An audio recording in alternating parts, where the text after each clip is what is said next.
Dr. K is not afraid to get her hands dirty. She is introduced as a mysterious and villainous figure who's essentially the head honcho of the military operation that we saw teasingly introduced previously, but now we see it fully operational inside the Upside Down. The first time we really see Dr. K, she is in her element inside this military compound that the government has built literally inside the Upside Down, which they access through this massive secure zone called the Mac-Z. She dissects a monster, which is just the most hardcore way to introduce a character. She is cutting into this giant, bulbous, pulsating spleen-like organ that came from the flesh wall of the Upside Down, and she looks completely unbothered by it.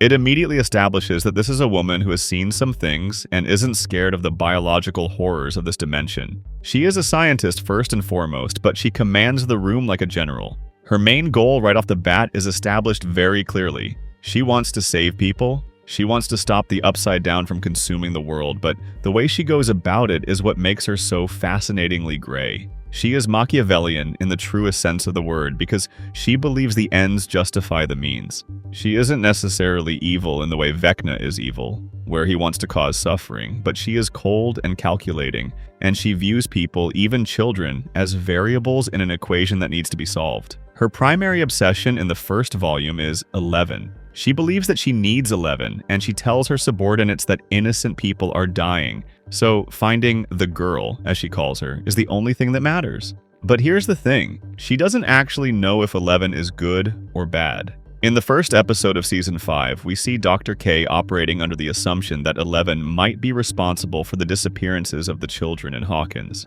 She thinks 11 took the 4 missing kids when in reality we know it was Vecna. This misunderstanding drives a huge wedge between her and our main heroes because she is hunting 11 down with military precision using resources that should be used to fight Vecna. She has even developed specific technology to counter 11's powers, which is just terrifying when you think about it. Speaking of technology and how Dr. K operates, let's talk about the burn. This is a military operation where they use flamethrowers to clear the vines and the biological growth around the gate so they can move convoys of supplies and troops into the Upside Down base. It shows the sheer scale of Dr. K's operation. She isn't just sending a few guys in hazmat suits. She has a fully functional base with electricity and labs and containment units right in the middle of hell. She is studying the monsters, keeping them in cages, trying to understand their biology, presumably to find a way to kill them more efficiently, or maybe to use them. Is a scene where she is looking at a tentacled creature in a glass cage, and she notes that it gets stronger in the cold and weaker in the heat, which becomes a very important plot point later on. It shows that she is observant and she learns from her environment, but she lacks that empathy that the heroes have. Now, before we get too deep into the nitty-gritty, I have to stop for a second and ask you to smash that like button and subscribe to the channel right now. If you don't subscribe, Dr. K might send a convoy to your house to study your lack of engagement, and trust me, you do not want to end up in one of her containment cells. Okay, so back to Dr. K. The conflict really ramps up when our heroes, specifically Hopper and 11, start interfering with her operations. Hopper has been doing these crawls into the Upside Down trying to do recon, and he knows that the military is swarming the place. Dr. K is smart, though she knows someone is poking around. She eventually captures Hopper after a massive confrontation. This leads to one of the most intense scenes in the volume, where Hopper is being held in Dr. K's lab. She has him in a room with one of those tentacled creatures she has been studying. This is where we see her true colors. She isn't shouting or losing her temper. She is calm and icy. She stands behind the safety glass and watches Hopper struggle as the creature wraps around his throat. She explains to him almost like a teacher lecturing a student about the biology of the creature. She tells him that she knows heat weakens it, but the cold makes it thrive. And then in a moment that is just Linda Hamilton badassery and villainy, she reaches over to the temperature dial on the wall and she turns the heat down. She literally makes the room colder to make the monster stronger just to torture Hopper into talking. She wants to know what he knows about 11 and why he brought her to the base. It is brutal. It shows that she is willing to torture a man to death if it means getting the information she needs to save the world. She sees Hopper as an obstacle, a thorn in her side, as she calls him. But Hopper, being Hopper, is stubborn as a mule and he refuses to crack easily. This interrogation scene is pivotal because it reveals that Dr. K is desperate. She is under pressure from her superiors, she has a timeline, and she is failing to stop the killings. She needs a win, and she thinks Hopper and 11 are the key. But the biggest mystery surrounding Dr. K isn't just her interrogation techniques, it is what she is hiding in her vault. Throughout the first volume, there are whispers and clues about a secure area in her lab, a vault door that is heavily guarded. Even her own men, like Sergeant Akers, don't know exactly what is in there. They just know it is secret shit that no one is supposed to see. 11 manages to infiltrate Akers' mind and sees memories of Dr. K entering this vault. 11 becomes convinced that Dr. K has captured Vecna. It makes sense in a way, right? If she is the head of the military operation and she is studying the monsters, maybe she managed to trap the big bad himself. 11 tells Hopper that Dr. K is keeping someone powerful like her behind that door, and she assumes it is one. This drives a lot of the plot as Hopper and 11 try to break into the vault thinking they can kill Vecna while he is trapped. However, when they finally do break in, it is a massive twist. Hopper gets past the security. He opens the door expecting to find a monster or Vecna rotting away, but instead he finds 8, Kaylee, 11's sister from Season 2. This changes everything about how we view Dr. K. It means she has been collecting the test subjects, or at least trying to use people with powers to fight her war. It raises so many questions about how she found Callie and what she has been doing to her. It also recontextualizes her hunt for 11. She doesn't just want 11 for information, she wants to add her to the collection. She wants to weaponize her just like she is presumably trying to weaponize Kaylee. We also have to talk about the weapon Dr. K developed to stop 11. Hopper calls it kryptonite. It is this sonic blast speaker system that emits a frequency that completely neutralizes 11.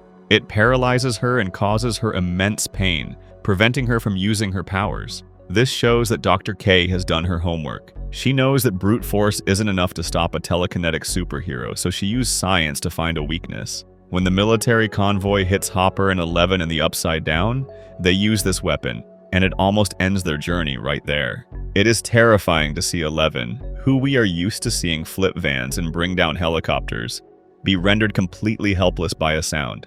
It makes Dr. K a formidable opponent because she fights with her brain. The dynamic between Dr. K and Colonel Sullivan is also really interesting. Sullivan is the brute force guy, the military grunt who just wants to shoot things and blow stuff up. He hates 11 and blames her for everything. Dr. K is clearly in charge, though. There is a scene where Sullivan is ranting about 11, and Dr. K shuts him down with cold, hard data.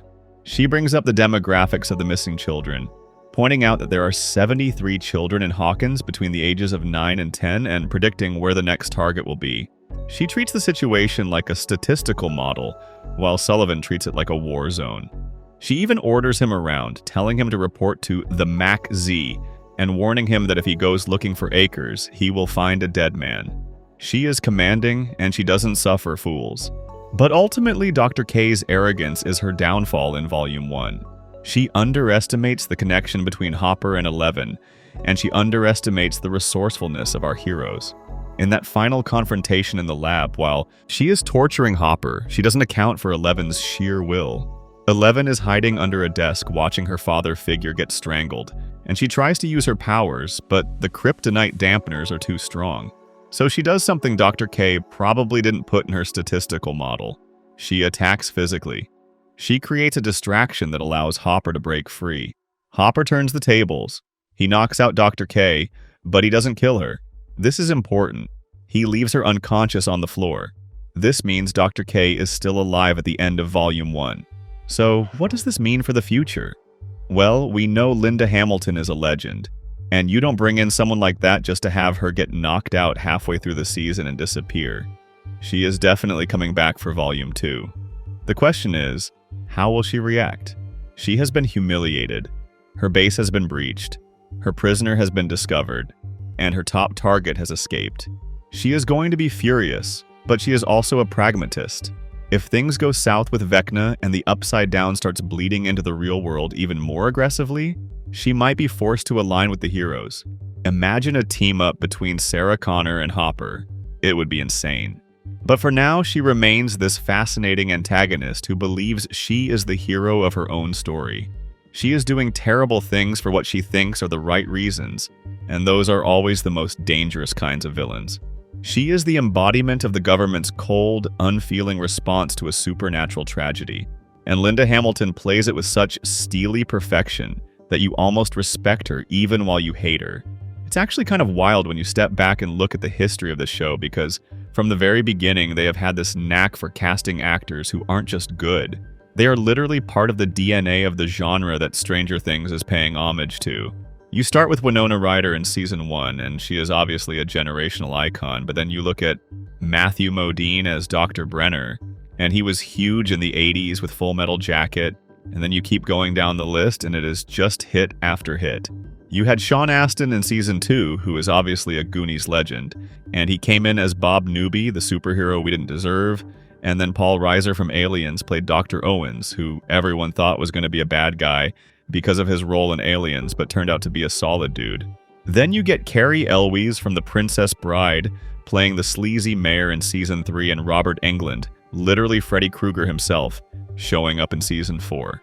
So the bar was set incredibly high for the final season, and they needed someone who could stand toe-to-toe with the intensity of the apocalypse, and maybe even scare us a little bit more than the monsters do. As we look toward the second volume, the fate of Dr. K is hanging in the balance.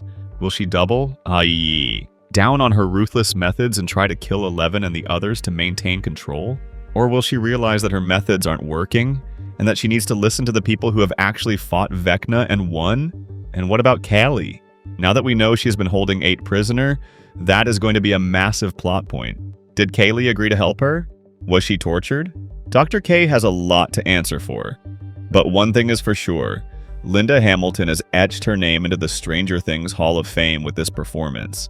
She brings a gravitas and a legitimacy to the military storyline that elevates the whole season. She is scary, she is smart, and she is absolutely relentless. Dr. K might be the head honcho of the MAC-Z, but she is about to find out that in Hawkins you don't mess with the party, especially when they are fighting for their lives. It is going to be an epic showdown, and I for one cannot wait to see what Dr. K does next.